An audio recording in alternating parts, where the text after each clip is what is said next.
Hi everyone, my name is Mark and I lead research at OpenAI. Today I'm joined by Isa and Josh from our research team and also Neel from our product team. Do you guys notice anything strange? Yeah, it looks a little different. Well, it's because we're here in Tokyo, so hello from Tokyo everyone. The reason we're here is later on we're going to do a special event with one of our close partners, but this stream is about our next agentic offering. I want to first talk about agents as they relate to OpenAI. So OpenAI cares about agents because we believe that they're going to transform knowledge work. We think that they're going to help enterprises streamline their processes, make workers more productive, but it'll also be really, really important for consumers. So last year, we launched O1, which was the first model in our O series of reasoning models. These are models that differ from traditional models in that they think for a long time before they come up with an answer. And usually, the longer they think, the better the answer that they come up with. One of the limitations, however, of these models is that they don't have access to tools. And one of the really core missing tools is the ability to browse the internet. What this means is that a lot of the things that we use in everyday life are now not accessible to the model. So we'd like to announce a next big step. We are introducing a capability called deep research. What is deep research? Deep research is a model that does multi-step research on the internet. And what it does is it discovers content, it synthesizes content, and it reasons about this content, adapting its plan as it uncovers more and more information. So one important feature of deep research, why we call it deep research instead of just research, is that we've removed latency constraints from the model. Typically, models return fairly quickly, but deep research models, they can take 5, sometimes even 30 minutes before they come back with an answer. And we think this is a good thing, not a bad thing. We think it's important for our models to start doing autonomous tasks for much longer in an unsupervised way. And this is core to our AGI roadmap as well. I think our ultimate aspiration is a model that can uncover and discover new knowledge for itself. And the first step here is a model that can go and synthesize and understand the information on the web. What you get from deep research is a comprehensive, fully cited research paper. Essentially something that an analyst or an expert in a field might produce to you. Now we've talked about usages for knowledge work, but there are also many usages for other things that require extensive web browsing. For instance, oftentimes you may be searching for something very, very specific, right? This also takes a lot of manual labor on the internet. You might want a specific item that you're shopping for with all these constraints that are tailored for your personal use. So it's also very good for that. I've also personally used deep research for putting together content for slides that I've used in a presentation. So it's very, very good across the board, across a variety of different use cases. Finally, I'm happy to announce that deep research is launching in Pro later today. We're going to soon roll it out to Plus and Team, and then after that to Education and Enterprise. To show you how deep research works, we have Neel. Sure. Thanks, Mark. So deep research is in ChatGPT later today. I'm very excited to show you all how to use it. Deep research is accessible from a button right here in the beginning of ChatGPT. And from here, you can immediately put in any query, and it's going to send it off to deep research. I'm a PM at OpenAI, and one of the things that we like to think about is what new features and products should we build? One of the things we've been tossing around is, should we build a new language translation app? And so this is something that I can ask deep research to go and research for me.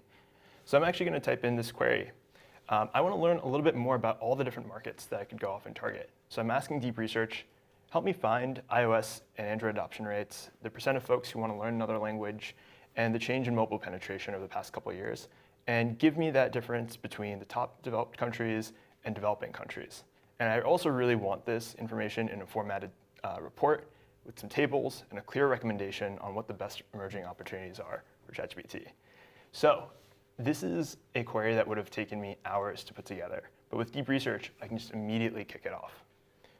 Is this your actual side project at OpenAI? This is my side hustle when I'm not working on deep research. So what you'll first see is that deep research comes back with a set of clarifying questions. This is just like a PM. just like this is super important because if deep research is going on for 5, 30 minutes, you really want to get those requirements right. And so there's a couple of questions that it's giving to us right now. How do you want mobile penetration set up? Do you want overall adoption rates or specific categories? Should the percentage of folks be on general interest or really engaged interest? These are really good questions that you'd expect an analyst to want to ask you when you're giving them a really tough prompt. And so it's really important that you can capture these up front. So I might answer something along the lines of, I want to look at this as a, give me penetration as a percentage of users and look at overall usage, and then make your best assumptions on the rest. The model is really good at taking information that's sometimes specified and a little bit more open-ended and using that to go off on a mission and get all the information that you need. So you can see right now, deep research has taken all of that and synthesized it and started kicking off its own research process. Deep research is really good across a number of different knowledge work domains. And so we've seen folks being able to use it for market research, for different academic areas across physics, computer science, biology. I've been using it myself to try to PM a little bit on the side. And we're really hopeful that it'll be useful for you too at work. And so what you'll see over here is deep research pops open a little sidebar and it shows you all the reasoning that it's doing. So you can see right now it's identifying the top countries, it's gathering information, and it's starting its process of searching for different information. So zooming in over here, you've seen that deep research is searching for information, opening pages, reasoning about what it's seeing. Under the hood, what's actually happening is that the model is conducting searches, quite literally opening and browsing the pages and looking through all the different components, including images, tables, PDFs, and pulling out all of that information and using that to determine what it does next. And it's really cool here. You can see it's using the information from one search to inform what it searches for in the next step. Yeah, super cool. It's fun to just watch and follow it along sometimes. All right, cool. Well, while we wait for this one, I'll hand over to Josh to show us a different way of how deep research can work. Thanks. Yeah, so we've talked a lot about deep research for knowledge work, and that's one of the use cases that we're really excited about for this. But it's not just for doing your job better. It's also useful for things that you might want to do for fun or at home. So one thing I really like to use deep research for is to do research on products that I might want to buy, especially for larger purchases.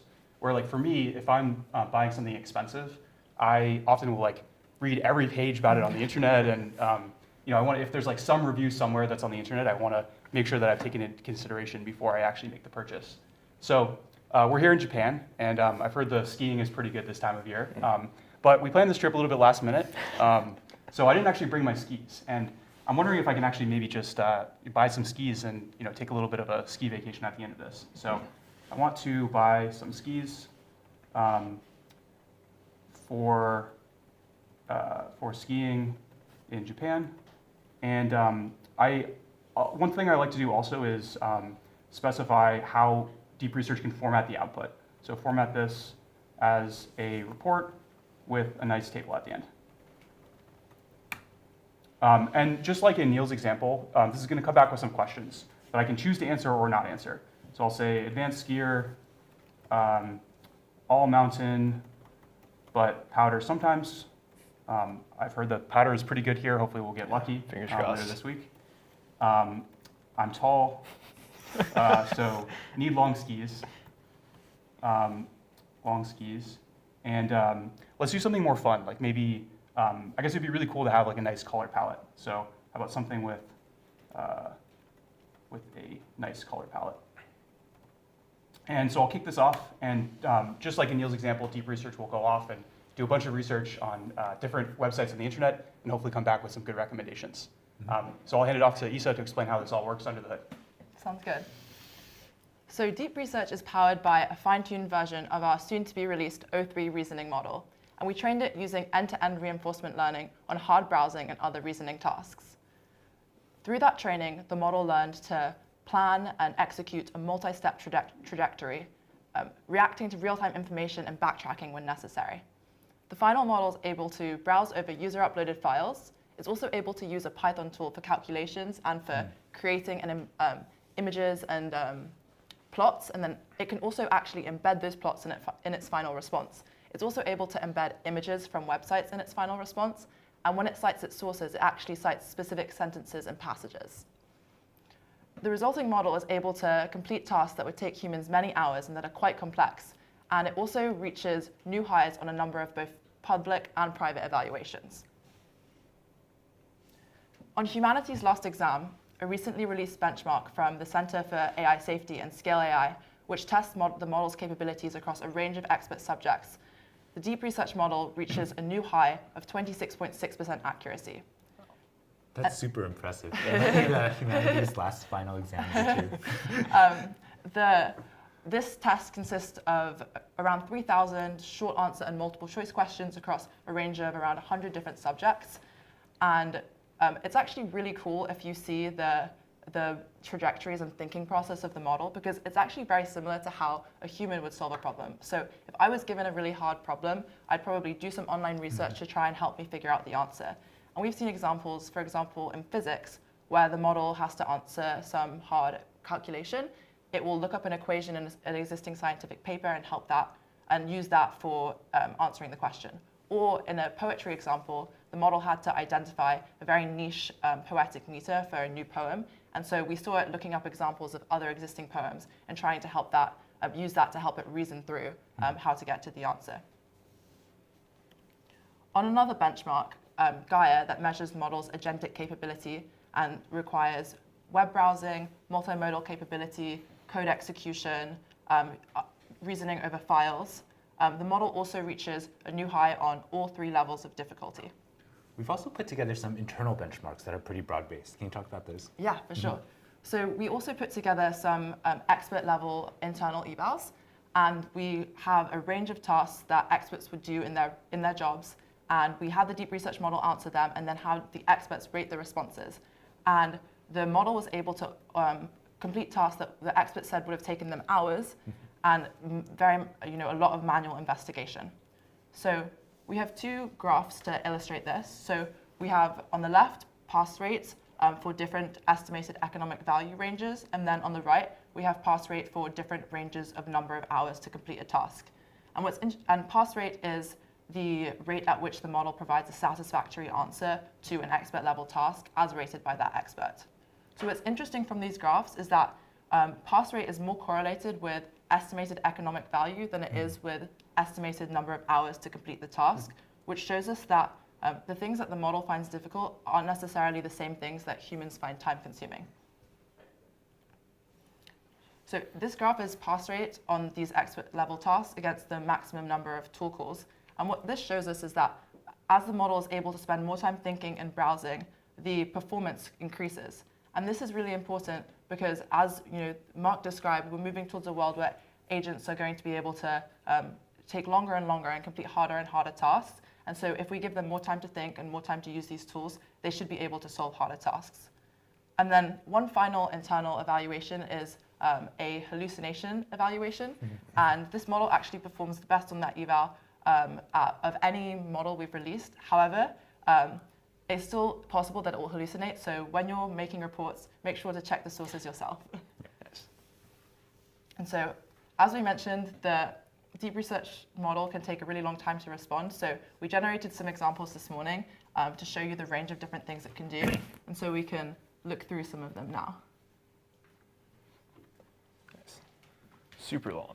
Very, very long. We Sorry. haven't solved the scrolling to the top problem. Okay, so this is a finance problem. So I'm an investment analyst in a Silicon Valley VC firm. I want to analyze the market for civilian supersonic air travel and prepare a thorough investment memo, and then many other specifications. And so the model clarifies, and we provided some additional requirements for the memo. And then the model kicked off the task, and as you can see, it went and researched for 7 minutes, used 12 different sources, and then came back to us with quite a comprehensive report of the field. And you can imagine if you were doing this for your job, this would be quite helpful to bootstrap your research as you're doing your initial investigation. Yeah, hopefully this works, and next time we have to come to Japan, we'll be a little bit less jet lagged with the supersonic travel. Supersonic. So here's another example. It's a biology example. So we uploaded a paper, and we want to find other papers on the same topic.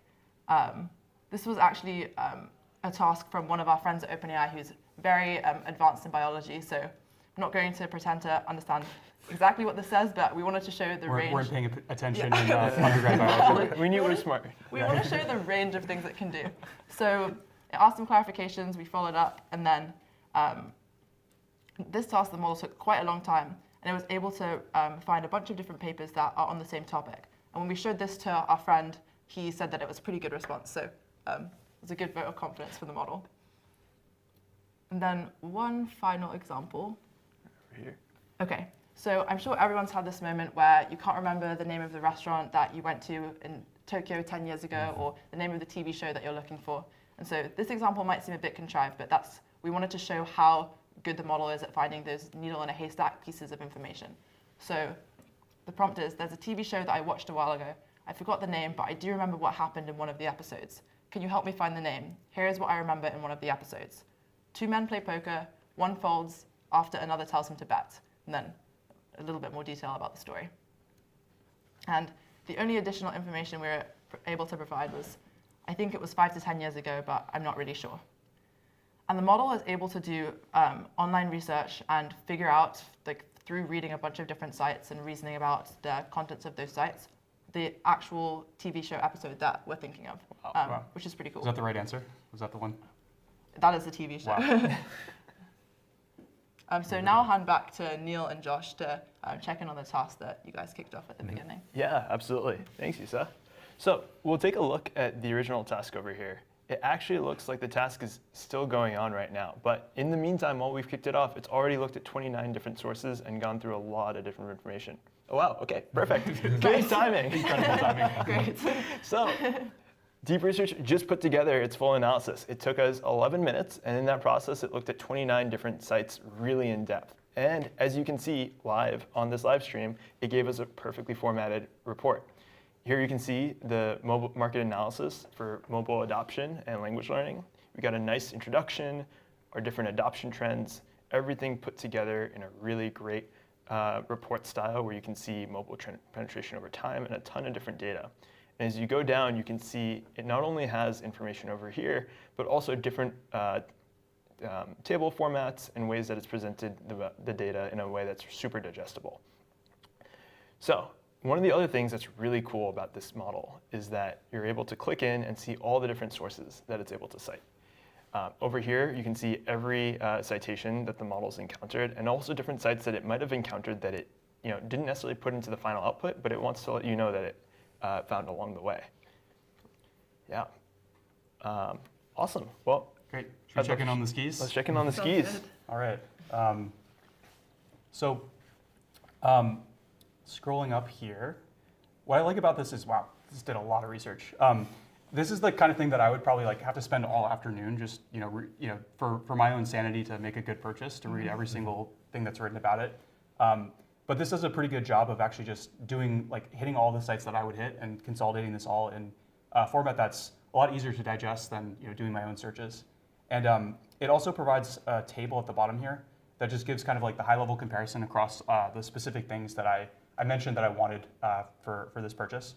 I find that deep research works really well if you're very, very specific about the type of answer that you're looking for, both in terms of what information that you want, what comparisons you want to see, and anything about the format that you want the final output in, because the model is able to take all of those things into consideration and think about them all as it does its searches and puts together its final report.